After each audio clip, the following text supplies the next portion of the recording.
স্বাগত এশিয়ান দেশ সংবাদে। আপনাদের সাথে আছি আমি মারিয়া মিকো। শুনছিলেন এবার বিস্তারিত। খুলনায় সুন্দরবনের মাউন্দে নদী সংলগ্ন এলাকায় অভিযান চালিয়ে একটি ১ নলা বন্দুক ও ২ রাউন্ড তাজা কার্তুজ উদ্ধার করেছে কোস্টগার্ড। সাতক্ষীরা শ্যামনগর থানা এলাকা থেকে এই অস্ত্র উদ্ধার করা হয়। কোস্টগার্ডের মিডিয়া কর্মকর্তা লেফটেন্যান্ট কমান্ডার সিয়ামুল হক দুপুরে এক প্রেস বিজ্ঞপ্তির মাধ্যমে এই তথ্য জানান। তিনি বলেন, গোপন সংবাদের ভিত্তিতে কোস্টগার্ড স্টেশন কৈখালী কর্তৃক সাতক্ষীরা জেলার শ্যামনগর থানাধীন মাউন্দে নদীর সংলগ্ন এলাকায় এই বিশেষ অভিযান পরিচালনা করা হয়। তিনি আরও বলেন, দেশের আইন শৃঙ্খলা পরিস্থিতি স্থিতিশীল রাখতে বাংলাদেশ কোস্টগার্ড এ ধরনের অভিযান অব্যাহত রাখবে।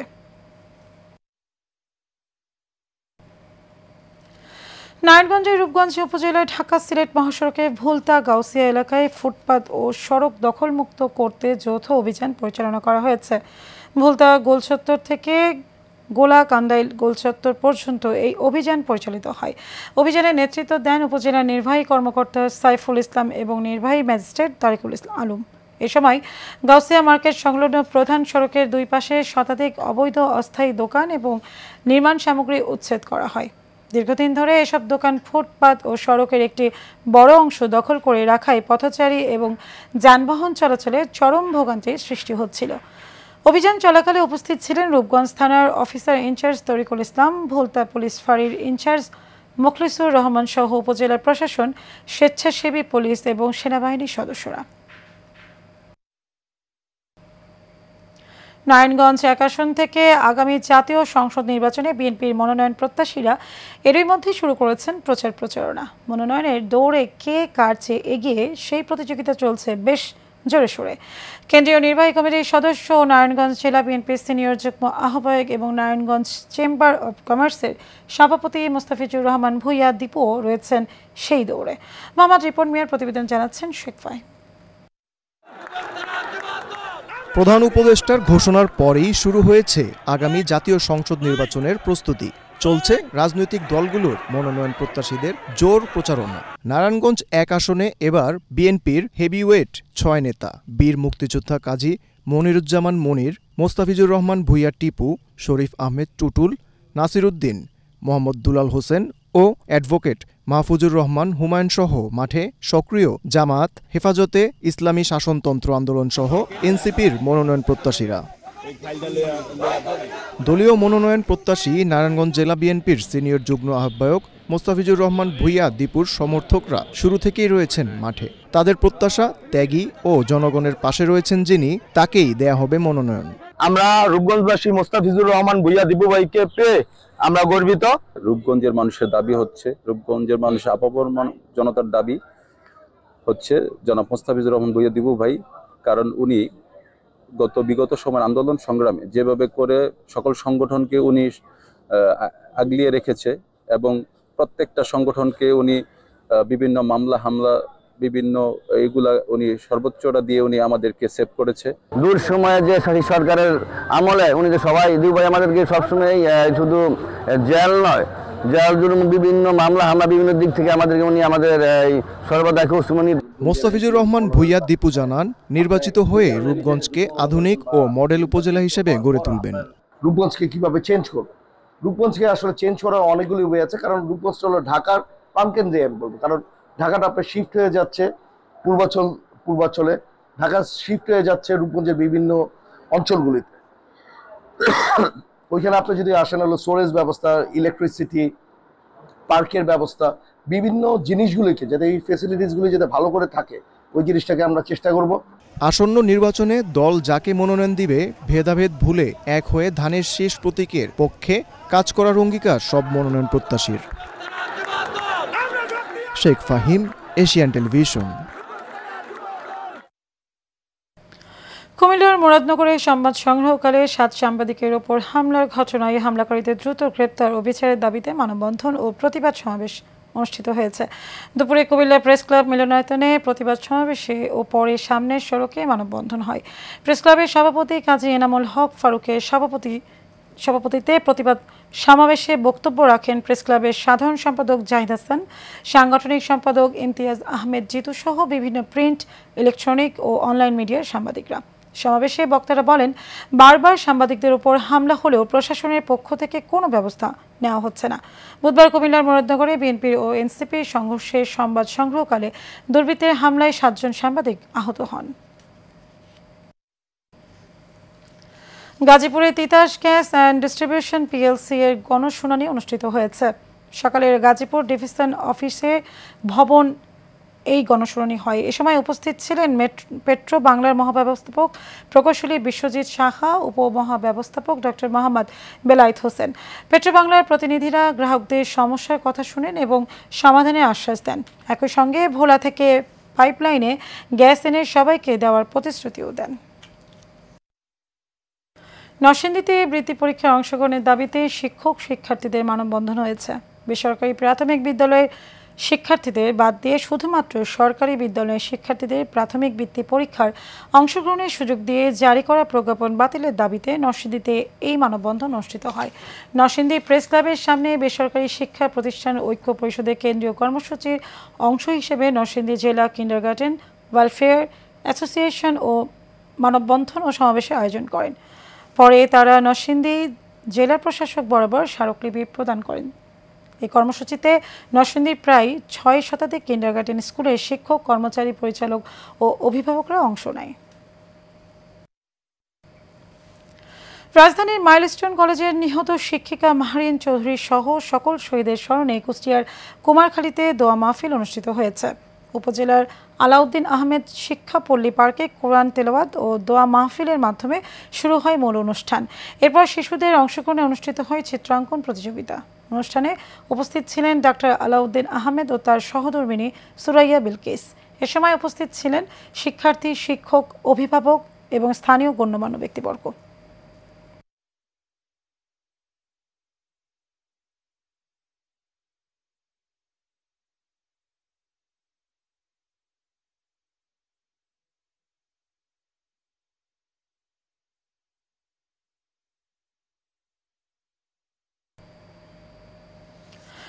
চট্টগ্রামে শিল্প মন্ত্রণালয় ও সাইকার সহযোগিতায় শিপ রিসাইক্লিং ইন্ডাস্ট্রি বিষয়ক সেমিনার অনুষ্ঠিত হয়েছে।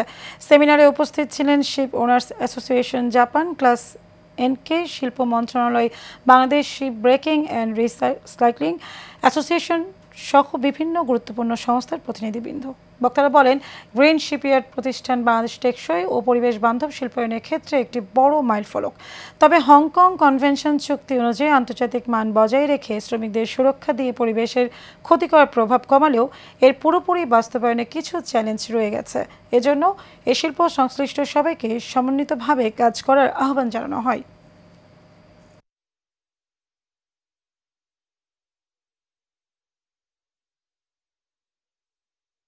করতে হবে, ইয়ারটাকে কীভাবে ডেভেলপ করতে হবে, এই সমস্ত প্রেসক্রিপশনগুলো জাইকা আমাদেরকে দিয়েছে এবং আমরা সেই অনুযায়ী কাজ করে যাচ্ছি।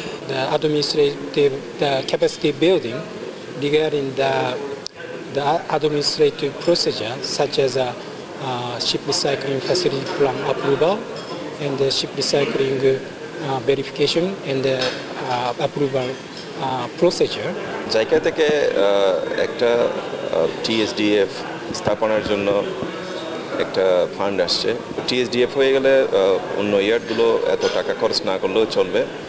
সেন্ট্রালি আপনার বজ্রাগার স্থাপন করা হবে, ওইখান থেকে টিম এসে হ্যাজার্ডাস ওয়েস্টগুলো তারা নিয়ে যাবে। সিলেটের জয়ন্তপুর উপজেলার প্রশাসনের আয়োজনে বৃক্ষরোপণ কর্মসূচি উদ্বোধন করেছেন জেলা প্রশাসক মোহাম্মদ শের মাহবুব মুরাদ। জয়ন্তপুর উপজেলার অন্যতম পর্যটন স্পট ডিবির হাওর লালশাপলা বিল এলাকায় এই বৃক্ষরোপণ কর্মসূচির উদ্বোধন করা হয়।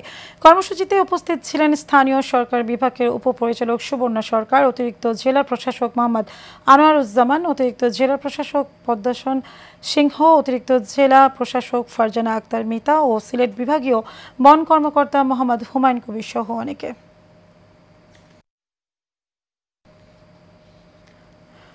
কুড়িগ্রামের ফুলবাড়িতে গঙ্গারহাট দ্বিমুখী দাখিল মাদ্রাসার প্রতিষ্ঠাতা শিক্ষক হজরত আলীকে অবসরজনিত বিদায়ী সংবর্ধনা দেওয়া হয়েছে। মাদ্রাসার সুপার শাহ আলমের সভাপতিত্বে এই সংবর্ধনা অনুষ্ঠানের আয়োজন করা হয়। এতে বক্তব্য রাখেন মাদ্রাসা শিক্ষক সমিতির সভাপতি ইসমাইল হোসেন, সুজনের কুটি দাখিল মাদ্রাসার সুপার রফিকুল ইসলাম, এরামগঞ্জ দাখিল মাদ্রাসার সুপার আব্দুল মান্নান সহ অনেকে।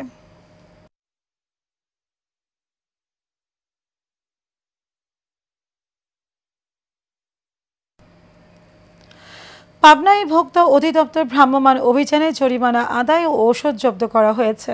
ভোক্তা অধিকার সংরক্ষণ অধিদপ্তর পাবনা জেলা কার্যালয়ের সহকারী পরিচালক মাহমুদ হাসান রনির নেতৃত্বে এই অভিযান পরিচালিত হয়। দুপুরে পাবনার আটঘরিয়া উপজেলায় দেবদত্তর বাজারে ভ্রাম্যমাণ অভিযানে সরকারি বিধিনিষেধ অমান্য করে ফিজিশিয়ান স্যাম্পল ও মেয়াদ উত্তীর্ণ ওষুধ রাখার অপরাধে খান ফার্মেসিকে 5,000 টাকা, আদর্শ ওষুধ বিতানকে 3,000 টাকা জরিমানা করা হয়। এছাড়াও দেবোত্তরের টিএফ বেকারিকে নোংরা ও অস্বাস্থ্যকর পরিবেশে খাদ্যপণ্য উৎপাদন ও সংরক্ষণ ও বাজারজাত করার অপরাধে 20,000 টাকা জরিমানা করা হয়েছে।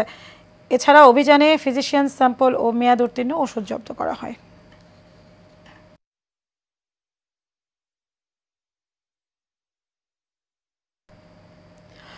ভারত বাংলাদেশের ছিটমহল বিনিময়ের 10 বছর আজ। 2015 সালের 31 জুলাই মধ্যরাতে ইন্দিরা মুজিব চুক্তির আলোকে দুদেশের 162টি ছিটমহলের মধ্যে ভারতের 111টি ছিটমহল বাংলাদেশের মূল ভূখণ্ডের সঙ্গে মিলিত হয়। অন্যদিকে ভারতে যুক্ত হয় বাংলাদেশে 51টি ছিটমহল। এতে মুক্তি মেলে 68 বছর ধরে বন্দি জীবন কাটানো মানুষদের। প্রতিনিধি জাহাঙ্গীর আলমের রিপোর্ট, জানাচ্ছেন সোয়াইব সাত্তার লিজন। 2015 সালের 31 জুলাই মধ্যরাতে বাংলাদেশ ও ভারতের অভ্যন্তরে থাকা 162টি ছিটমহলের বিনিময় হয়। দীর্ঘ 68 বছর বন্দি জীবন কাটিয়ে স্বাধীন বাংলাদেশের নাগরিক হিসেবে স্বীকৃতি পায় 111টি ছিটমহলের 41,000 মানুষ। কুড়িগ্রামের দাসিয়াছড়া ছিটমহলে আধুনিক সব সুযোগ সুবিধা থাকলেও স্থানীয়রা বঞ্চিত ইউনিয়ন পরিষদ থেকে। তাই দাসিয়াছড়াকে ইউনিয়ন হিসেবে ঘোষণা করার দাবি তাদের। আমাদের ছিল না নাগরিকত্ব, আমাদের ছিল না আইন শৃঙ্খলা, আমরা সব সরকারি সুযোগ সুবিধা সব বঞ্চিত ছিলাম। আমরা আন্দোলন, লড়াই, সংগ্রামের মাধ্যমে সফলতা লাভ করেছি। দাসিয়াছড়ার মাঝে একটা যদি ইউনিয়ন হইতো তাহলে আমরা লক্ষ লক্ষ আমরা সরকারকে ধন্যবাদ জানাইতাম। আমরা ছিটমহলবাসী ছিলাম, তাই আমার বড় ভাই বোন লেখাপড়া করতে পারিনি। এখন আমাদের বাড়ির পাশে শিক্ষা প্রতিষ্ঠান হওয়া এখন আমরা লেখাপড়া করতে পারছি। সরকার যেন এই ছিটমহল আলাদাভাবে একটি দাসিয়াছড়া নাম দিয়ে একটি ইউনিয়ন পরিষদ করে। প্রতি বছরের ন্যায় এবছরও ছিটমহল বিনিময়ের দিনটি স্মরণীয় করে রাখতে নেওয়া হয়েছে নানা কর্মসূচি। প্রতি বছরের ন্যায় 31 জুলাই মধ্যরাত 12টা 1 মিনিটে 68টি মোমবাতি, 11টি মশাল মিছিল, পরের দিন খেলাধুলা সহ নানা কর্মসূচির মধ্য দিয়ে এই দিবসটি আমরা যথাযথ মর্যাদার সাথে পালন করি। এবারও সেই কর্মসূচি আমরা হাতে নিয়েছি। আমাদের একটি দাবি ছিল দাসিয়াছড়াকে একটি স্বতন্ত্র পৃথক ইউনিয়ন, এটি পূরণ হবে বলে আমাদের বিশ্বাস। বাংলাদেশের অভ্যন্তরে থাকা ভারতের 111টি ছিটমহলের মধ্যে কুড়িগ্রামে 12, লালমনিরহাটে 59, পঞ্চগড়ে 36 এবং নীলফামারী জেলায় 4টি। ভারতের অভ্যন্তরে থাকা বাংলাদেশের 51টি ছিটমহলের মধ্যে পশ্চিমবঙ্গের কোচবিহার জেলায় 47টি এবং জলপাইগুড়ি জেলায় 4টি। Soaib Sattar Lizon, Asian Television. Asian দেশ সংবাদে পর্যন্তই। পরে সংবাদ দেখার আমন্ত্রণ রইল। ধন্যবাদ সবাইকে।